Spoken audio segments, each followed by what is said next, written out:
নমস্কার। মুক্ত কণ্ঠ আপনার কথা নিয়ে চলে আসলাম। আমি আশিক বসু। আচ্ছা, অভিষেকের বাড়ি ওই শান্তিনিকেতন যখন নির্মাণ হয় তখনও তো কর্পোরেশন ছিল। তো তখন এটার প্ল্যানও পাশ করানো হয়েছিল। এতদিন কেন দেখেনি কেউ? হঠাৎ নোটিশ মেনে নেওয়া যায় না। এ রাজনৈতিক প্রতিহিংসা না, ঘটনাটা তা না। ঘটনাটা হচ্ছে তখন পিসি ছিলেন মুখ্যমন্ত্রী, আর নাম্বার 2 ছিলেন অভিষেক। ওই ছেঁচড়াটা নিজেকে পশ্চিমবঙ্গের যুবরাজ মনে করতেন। যা ইচ্ছে তাই করেছেন। বাড়ির সামনে 4000 পুলিশ, বেরোলে 20টা গাড়ি। সে রাজসিক ব্যাপার সব। সেই রাজসিকতা এখন তো ফুস। বলছে যে 7 দিনের ভিতরে যদি উপযুক্ত জবাব না পায় তাহলে নাকি ভেঙে দেবে কর্পোরেশনে।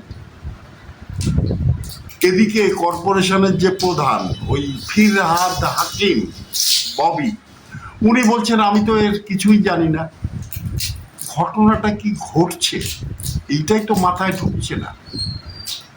যাই হোক, হাইকোর্টও তো অনেক বেআইনি নির্মাণকে ভেঙে দেওয়ার জন্যে বলেছিল, কিন্তু তৎকালীন ছেঁচড়া মুখ্যমন্ত্রী উনি কোনোটাই মানেননি। কারণ উনি কোর্ট, আইন, সংবিধান সব কিছুর উপরে উনি এবং ওনার ভাই। দেখুন, ধর্মের কল বাতাসে নড়ে। কদিন আগে যে শুভেন্দুকে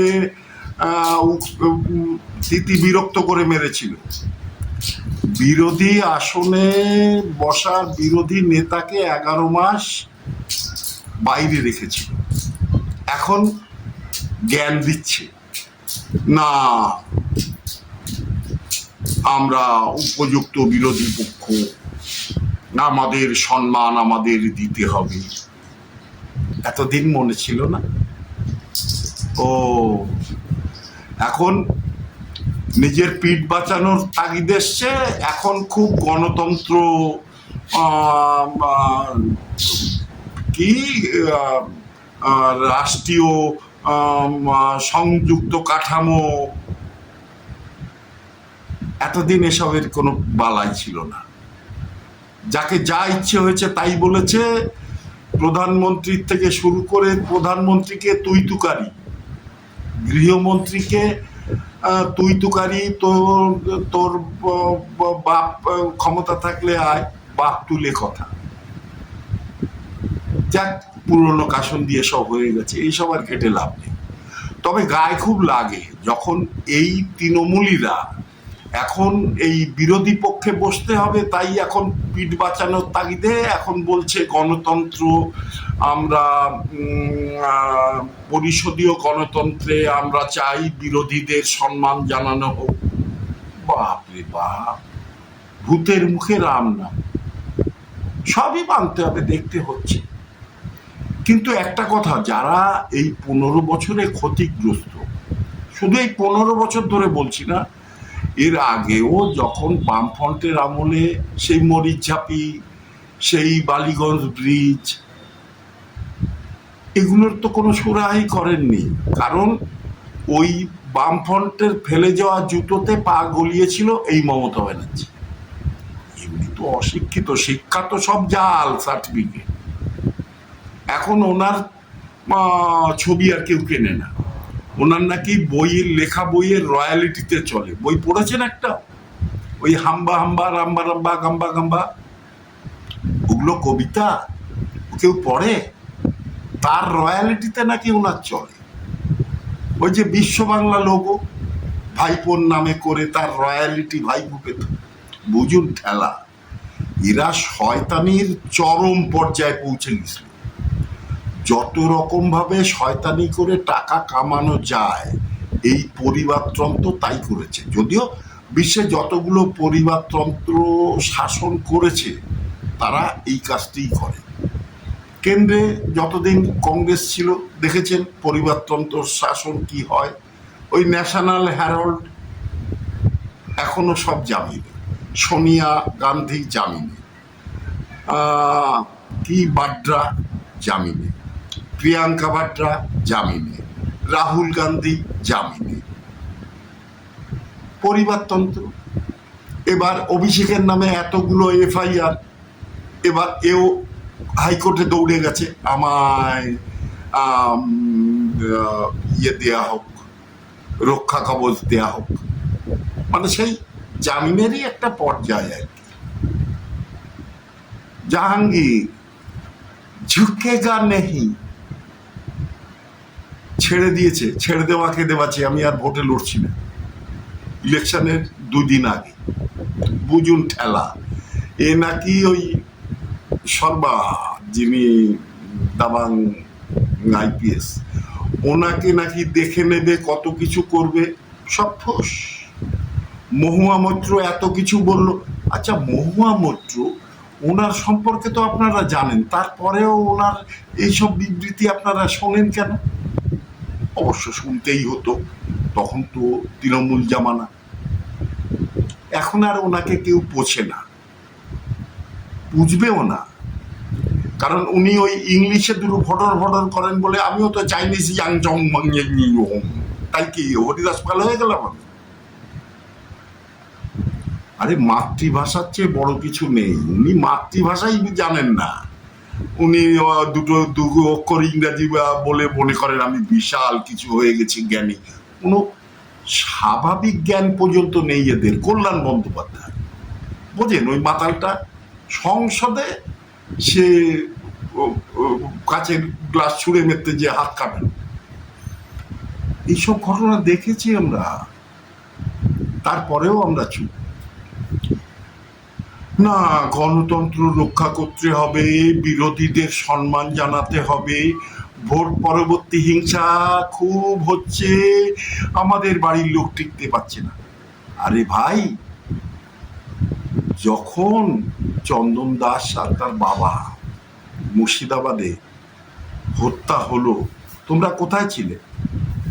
এই সিপিএম কোথায় ছিল? তারা তো সিপিএম করতো। এখন ওই যে কি ওনাদের যুব নেতা তফসিয়া নিয়ে বড় বড় লেকচার, মালটাকে খুঁজে পাওয়া যাচ্ছে না, এখন উস্কে দিয়ে কেটে পড়ছে। লাঠির বাড়ি যারা খেয়েছে ওখানে সাধারণ লোক, তারা আপনার আমার ঘরের লোক, ট্যাপে পড়ে গেছে, লাঠির বাড়ি তাদের পড়েছে, ওষুধ তাদের মালিশ করতে হচ্ছে, পয়সা তাদের যাচ্ছে, এরা উস্কে দিয়ে ফুটে পড়েছে। এইটাই স্বাভাবিক, এটা হয়। আপনাদের কাছে হাত জোর করে অনুরোধ, কারো ট্র্যাপে পড়বেন না, এই ধরনের কাজ করবেন না। এই শুভেন্দু অধিকারী বড় তেড়া লোক, এ ছাড়বে না, এ পুলিশকে ফ্রি হ্যান্ড দিয়ে দিয়েছে। পুলিশের গায়ে হাত তুলতে যেন না, শান্ত থাকুন, ভালো থাকুন, সুস্থ থাকুন। আমরা সবাই ভাই ভাই, এক পরিবারে 10টা মতামত থাকতেই পারে, কিন্তু তার অর্থই না যে নিজেরা মারামারি করে মরবো আর ওই শুয়োরের বাচ্চারা সগুন্দা এসে সেই বডিগুলো ছিঁড়ে ছিঁড়ে খাবে, সেই সুযোগ দেওয়া যাবে না। হ্যাঁ, আরো তো কথা ছিল, এই যে অভিষেকের বাড়ি এর নির্মাণের সময় তখন ফিরাতা কিন্তু ছিলেন, উনি তখন কিছু বলেননি, এখনো উনি কিছু বলছেন না, উনি কিছু জানেন না। তারপরেও আছে এই বাংলাদেশের রোহিঙ্গাদের নিয়ে এই সিপিএম এর এত মাথা ব্যথা কেন? তখন এরা ভোট ব্যাংক বানিয়েছিল এই বাংলাদেশিদের, তারপরে তৃণমূল সরকার, এরাও ভোট ব্যাংক বানিয়েছিল এই বাংলাদেশিদের। আজকে এই বাংলাদেশিরা উড়ে এসে জুড়ে বসে আপনার আমার অধিকারের যে জিনিসগুলো সেগুলো এরা ভোগ করছে। বাংলাদেশ থেকে এসে এখানে পঞ্চায়েত প্রধান হয়ে বসে আছে বসিরহাটে, দেখছেন তো, শুনছেন তো। আপনারা নিশ্চয়ই আমার চেয়ে বেশি সংবাদপত্র পড়েন, খবর দেখেন। তবু বলতে হচ্ছে, কারণ মনের ভিতরে আমাদের যে জিনিস, যে ক্ষোভগুলো রয়েছে, যারা, দেখুন, আমার নিজের টাকা দিয়ে কেনা একটা সম্পত্তি এই তৃণমূলী গুন্ডারা দখল করে নিয়ে অন্যর কাছে বিক্রি করে দিয়েছে। কিছুই করতে পারেনি, কারণ তখন তাদের কথাই চলে, সবকিছু তাদের উপরে নির্ভর করে, তাই কিছু করতে পারে। এই আমার এই যে আর্থিক ক্ষতিটা, এটা কে সামলে দেবে? আমি এখন গান্ধীগিরি করলে ওই ঠিক আছে ভাই আমার এই যেটুক আছে এটুকু নিয়ে যা, এই বলবো? না, রুখে দাঁড়াবো। রুখে দাঁড়ালে তখন আমি সন্ত্রাসী হয়ে যাবো। তুমি এই করো, সেই করো, এই সব দেখাও, এই কাগজ দেখাও, কোর্টে যাও, তার জন্য পয়সা খরচ করো। কেন? কোনো ব্যবস্থা করুন সরকার, এইরকম পরিস্থিতিতে যারা, তাদের সহায়তা হোক। উকিলটা অন্তত বিনা পয়সায় দিন। সেখানেও গান্ধীগিরি। আরে আপনার ঘরের থেকে তো যায়নি, আপনি তো কাচের ঘরে ঠান্ডা ঘরে বসে ঠ্যাং নাড়তে নাড়তে বলে দিচ্ছেন এটা এটা হবে, ওটা হবে, সেটা হবে। কিন্তু এগুলো দেখুন, যারা আজকে অত্যাচারিত, তাদের গায়ে ফোসকা পড়েছে, ঘা হয়ে গেছে, আঘাতের চিহ্নগুলো কি মুছে দিতে পারবেন? পারবেন না। তাহলে অন্তত আইনটাকে এইভাবে প্রয়োগ করুন যাতে এরা অন্তত সুবিচারটুকু পায়, সেইটুকু ব্যবস্থা করুন। এটা আপনার আমার সবার কথা, এটা কারোর ব্যক্তিগত কথা নয়। আমরা সবাই গণতন্ত্রের দেশে বসবাস করি, কিন্তু গণতন্ত্র শুধু আমার পিঠ বাঁচানোর সময় গণতন্ত্র, আর আপনার আপনি যখন আমার পিঠে আঘাত করেছেন তখন আপনার গণতন্ত্র ছিল না।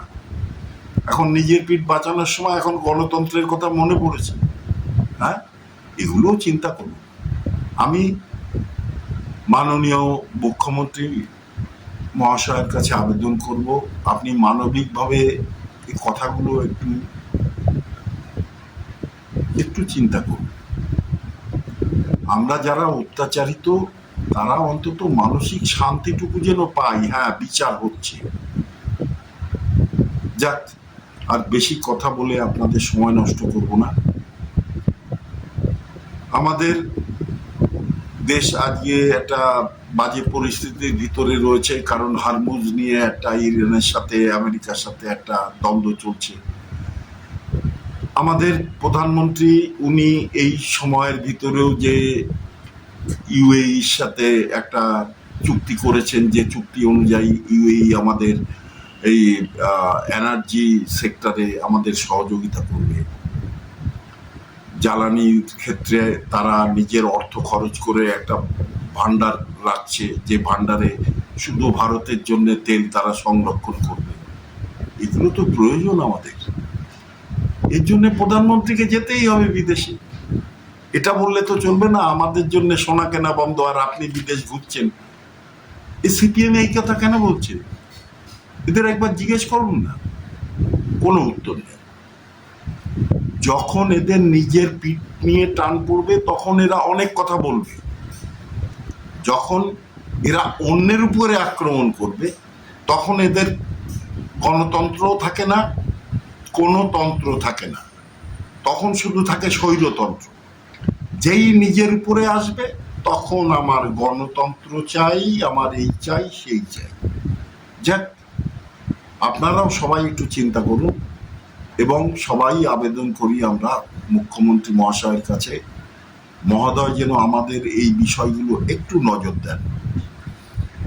আমাদের পাড়ার লাইব্রেরিটা বন্ধ হয়ে আছে, আমরা দুটো বই আনতাম, পড়তাম, একটু অন্য বিভিন্ন বিষয় জানতাম, সেটা বন্ধ করে রেখেছে। এই তৃণমূলী একটা অশিক্ষিত বর্বরকে দায়িত্ব দিয়েছে, সেই লাইব্রেরিটাকে বন্ধ করে দিয়েছে। এসবের প্রতিকার কে করবে? এর জন্য আমরা কত দৌড়াবো? আমাদের জনপ্রতিনিধি যিনি, তাকে দৃষ্টি আকর্ষণ করছি, আপনি অনুগ্রহ করে এই বিষয়গুলো দেখুন, আমাদের লাইব্রেরিটা অন্তত খুলিয়ে দিন, আমরা দুটো বই এনে পড়তে পারি। যারা উচ্চশিক্ষার জন্য পড়াশুনো করে, লাইব্রেরি থেকে দুটো বই নেয়, ওখানে অনেক বই আছে। ওই হাম্বা হাম্বা রাম্বা রাম্বা এ তো আছে, কিন্তু পড়ার মতন অনেক বই আছে বিভিন্ন সাহিত্যের বা বিভিন্ন লেখকের। উচ্চ শিক্ষার জন্য যেসব ইউপিএসসি, এসএসসি এসবের জন্যেও অনেক বই আছে ওখানে। আমি তো ওই লাইব্রেরিরই একজন সদস্য, আমি পড়েছি, দেখেছি, জেনেছি। তো অনুরোধ করব যারা আজকের দায়িত্বে এসছেন আগামী 5 বছরের জন্য, তারা এই বিষয়গুলো নিয়ে একটু চিন্তা করবেন। যাক, আগামী দিনগুলো ভালো যাক, সবার ভালো থাকবেন। ভারত মাতা কি জয়, জয় শ্রীরাম।